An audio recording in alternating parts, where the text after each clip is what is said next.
Hello students, मैं doctor Gaurav Gupta and आज हम आपके लिए लेके आए एक रीसेंट अपडेट जो एनटी की तरफ से रिलीज हुआ है।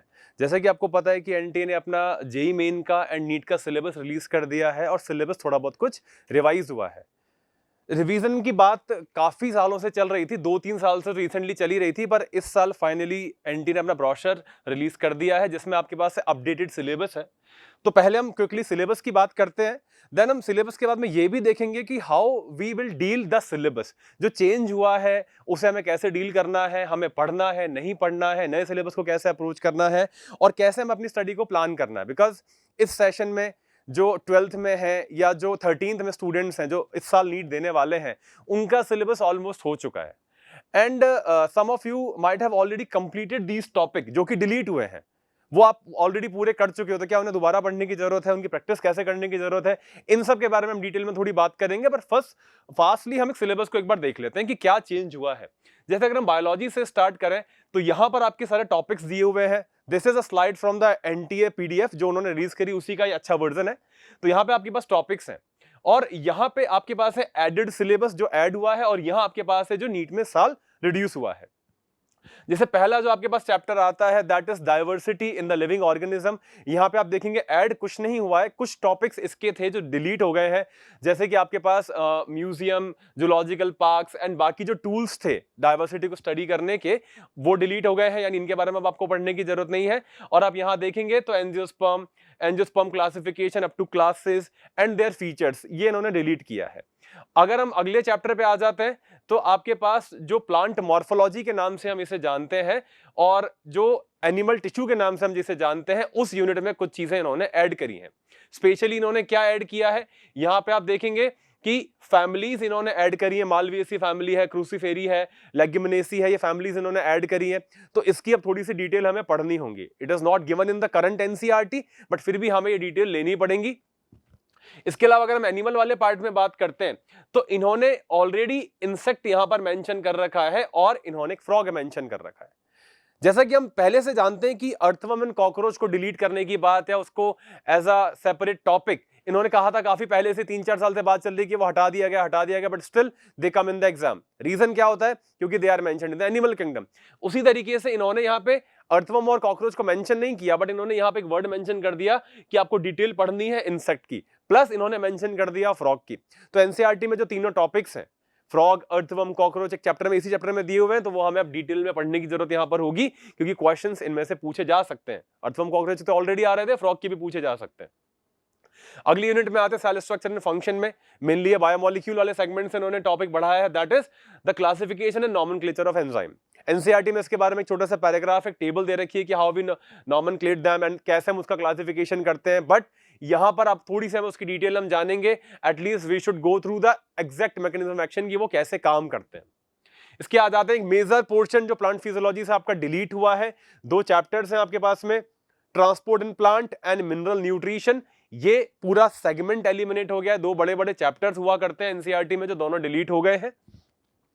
आगे चलते हैं, प्लांट फिजियोलॉजी की बात हो गई, ह्यूमन फिजियोलॉजी में आते हैं तो इन्होंने यहां पे डाइजेशन एंड एब्जॉर्प्शन, ये पूरा चैप्टर डिलीट कर दिया है। मतलब that chapter is totally deleted. इसकी पूरी फंक्शनैलिटी, स्ट्रक्चर, डिजीज सब इन्होंने टोटली डिलीट कर दिया है।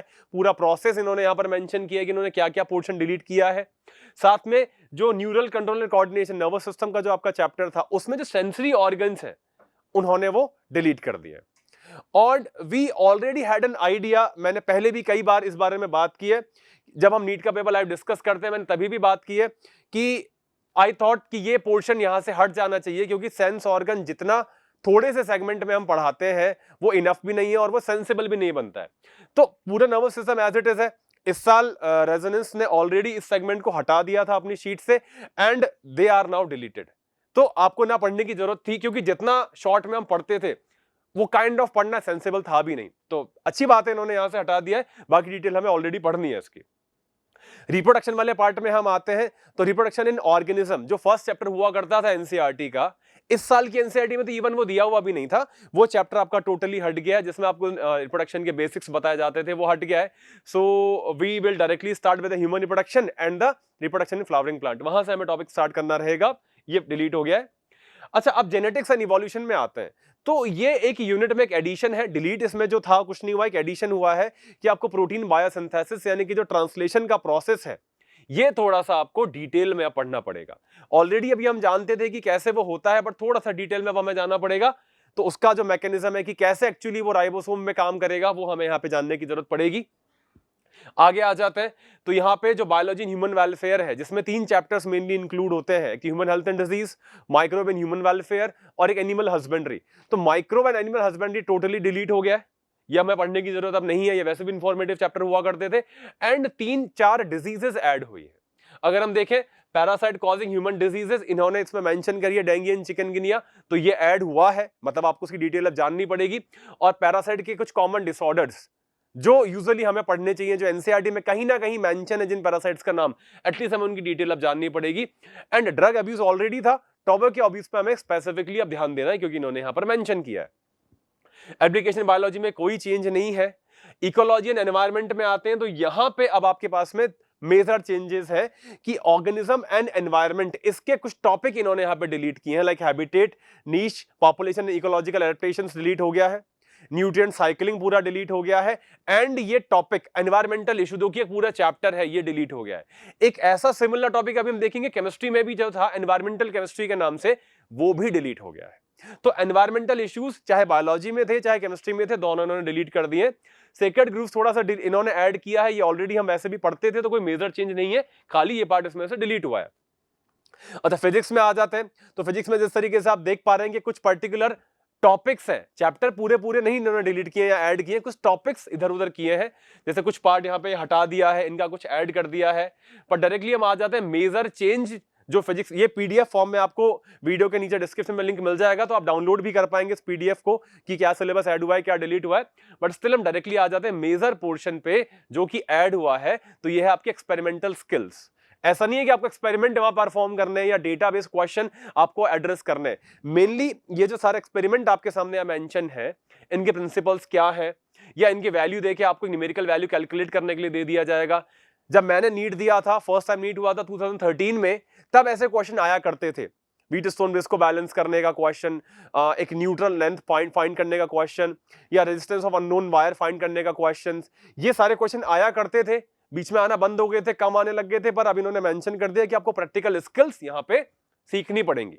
अच्छा, इसका रीजन क्या है, मतलब अगर आप पूछो क्वेश्चन की ये क्यों ऐड किया है, क्या इसका यूज है, तो इसका यूज ये है कि अभी नीट एग्जाम आपको पता है कि थोड़ा सा स्कूल ओरिएंटेड भी हो गया है, कि स्कूल में जो स्टूडेंट्स पढ़ते हैं या जो एनसीईआरटी बेस्ड एग्जाम हो गया है, उसका रीजन यही था कि हम स्कूल के करिकुलम पे थोड़ा ज्यादा ध्यान दें। एंड स्कूल के करिकुलम में प्रैक्टिकल्स आर मैंडेटरी थिंग, जिनको हम यूजुअली अवॉइड कर दिया करते थे, या कोई भी स्कूल में पढ़ने वाला स्टूडेंट इसे अवॉइड कर दिया करता था। स्टिल हम इन्हें सिखाते हैं आप लोगों को, बट फिर भी ये उतना फोकस में नहीं रहते। तो अब अगर आपको उसकी थ्योरी पढ़नी है, बिकॉज आप नीट में क्वेश्चंस करोगे, तो डेफिनेटली आप प्रैक्टिकल्स पे ज्यादा ध्यान भी दोगे। तो ये एग्जाम को बोर्ड ओरिएंटेड या स्कूल ओरिएंटेड बनाने की स्ट्रैटेजी है कि आप सारा करिकुलम पढ़ो, सो दैट आप दोनों पे इक्वली फोकस कर पाओ। नीट में इतना ज्यादा जरूरत नहीं है, पर मेडिकल जो जेई मेन एग्जाम होता है, वहां पे आपको पता है कि जो 12th की परसेंटेज होती है वो ओवरऑल स्कोर में कैलकुलेट भी होती है, तो उस पर आप थोड़ा सा ज्यादा ध्यान दे पाओ, उसे अवॉइड नहीं करो, इसी के लिए टॉपिक्स ऐड किए गए हैं। केमिस्ट्री में हम चलते हैं तो केमिस्ट्री में ज्यादा मेजर चेंज इन सेगमेंट्स में नहीं है, बट अगर हम यहां देखते हैं तो जो आपका हाइड्रोजन वाला सेगमेंट है ये पूरा डिलीट हो गया है, एस ब्लॉक एलिमेंट है ये डिलीट हो गए हैं, ठीक है।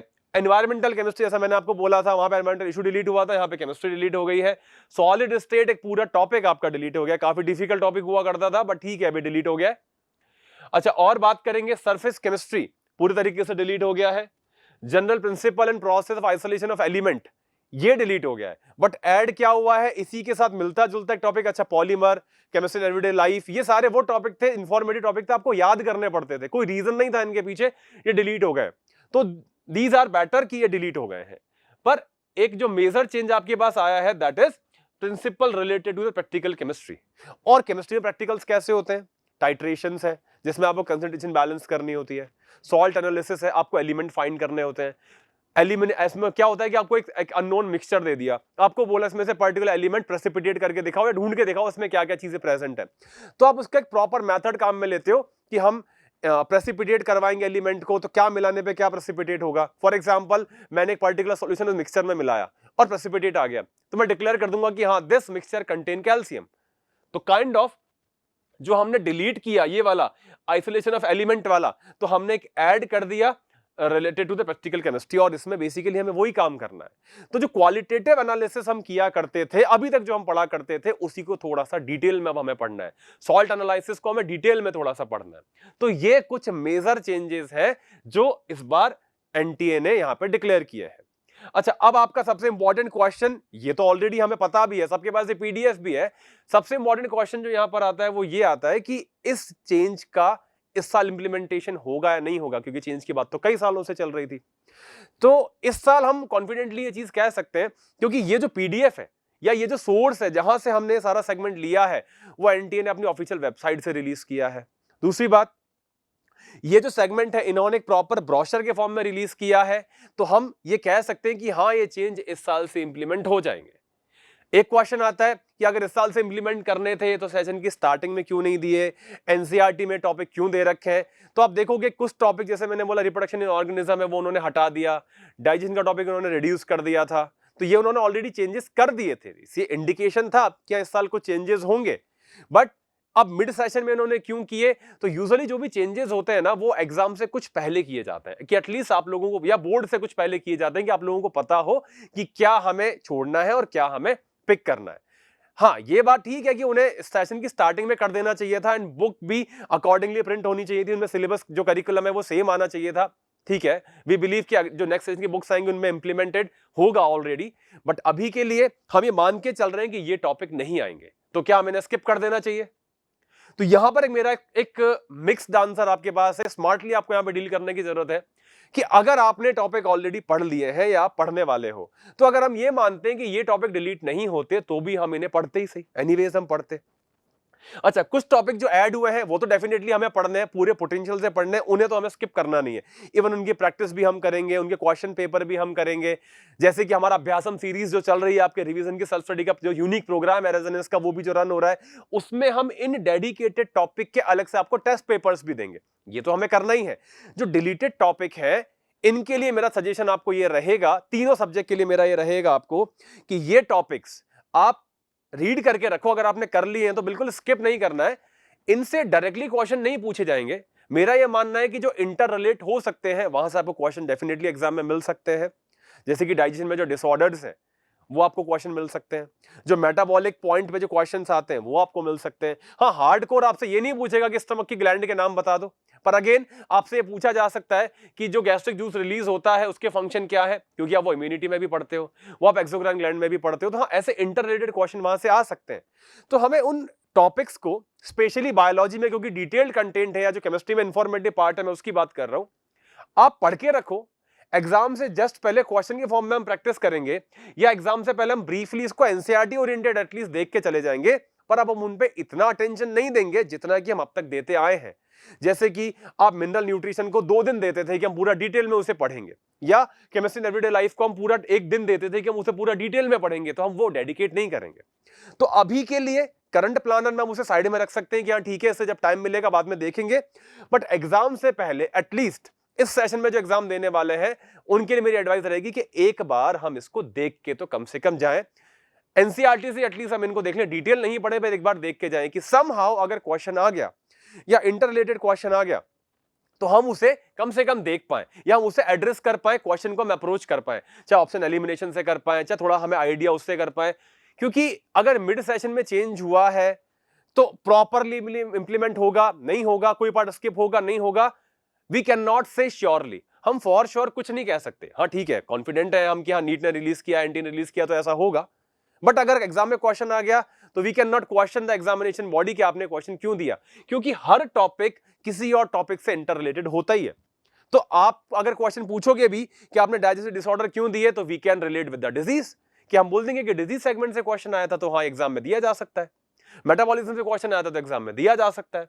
तो इस तरीके से तो हम इसमें स्ट्रेस नहीं दें, टाइम ज्यादा वेस्ट नहीं कर रहे हैं अब इन पे, पर थोड़ा बहुत हिंट हमें होना चाहिए, जो हम बोर्ड से जब फ्री हो जाएंगे या जब एग्जाम का टाइम आएगा, हम रिवीजन प्लान करेंगे, तब हम इसे अपने सीक्वेंस में रख सकते हैं कि हाँ ठीक है हमने इसे देख लिया, we are not totally blank. और जो इस साल 11th में है या जो 10th में है, जो प्रिपेयर कर रहे हैं, उनके लिए क्या एडवाइस है? तो आप अब इन टॉपिक को टोटली स्किप करो, आपको बिल्कुल पढ़ने की जरूरत नहीं है। इस साल का नीट का एग्जाम होने देते हैं, उसमें पता लग जाएगा कि क्वेश्चन इससे पूछे गए या नहीं पूछे गए हैं। अगर they totally skip the question तो we can skip the topic या we can skip the deleted segment totally, कि हमें भी दोबारा इनको पढ़ने की जरूरत नहीं है। पर अगर इस साल उन्होंने इंटररिलेटेड क्वेश्चन पूछे तो वी विल डील स्मार्टली कि हाँ, हमें कैसा कुछ करने की जरूरत है। सो इसी तरीके से कुछ अपना सिलेबस और उसका पैटर्न रहने वाला है। तो अब यहां से हमें क्या प्लान करना है? हमारे पास पूरा सिलेबस है, डिटेल्ड सिलेबस है कि नीट का क्या सिलेबस है। तो अपना आप करिकुलम प्लान करिए, रिवीजन प्लान करिए। जो मोस्टली आस्क्ड टॉपिक्स हैं, जिनकी लिस्ट आपके पास ऑलरेडी होती है, we can provide that also, आपको ये भी मिल जाएगी। तो इनका हम उस वेटेज के अकॉर्डिंग डिटेल में जाएं, वेटेज के अकॉर्डिंग टॉपिक को हम अपने रिवीजन में वेटेज दें और उसी अकॉर्डिंग हम सेम रेशियो में प्रैक्टिस करें, सो दैट स्मार्टली हम पूरे सिलेबस को एटलीस्ट 2 या 3 बार रिवाइज कर पाए। Multiple revision and the confidence is the key for the exam. NEET exam आपके पेशेंस का और कॉन्फिडेंस का एग्जाम ही होता है। आपके पास पूरा डिटेल सिलेबस है, now you can plan your revision. तो इसी के साथ मैं अपनी बात खत्म करना चाहूंगा। Wish you all the best. And ये पीडीएफ आप डाउनलोड कर सकते हैं डिस्क्रिप्शन से। And again I will remind you कि जो अभ्यासम यूनिक आपका सेल्फ स्टडी प्रोग्राम है रेजोनेंस की तरफ से, आप उस एग्जाम को, अब सिलेबस आपके पास आ चुका है, आप जरूर से उसे ज्वाइन करिए। उसका enrolment link and admission link और आपको जो क्वेरीज हैं उन सब की डिटेल आपको डिस्क्रिप्शन में मिल जाएगी। तो I wish you all the best. Thank you.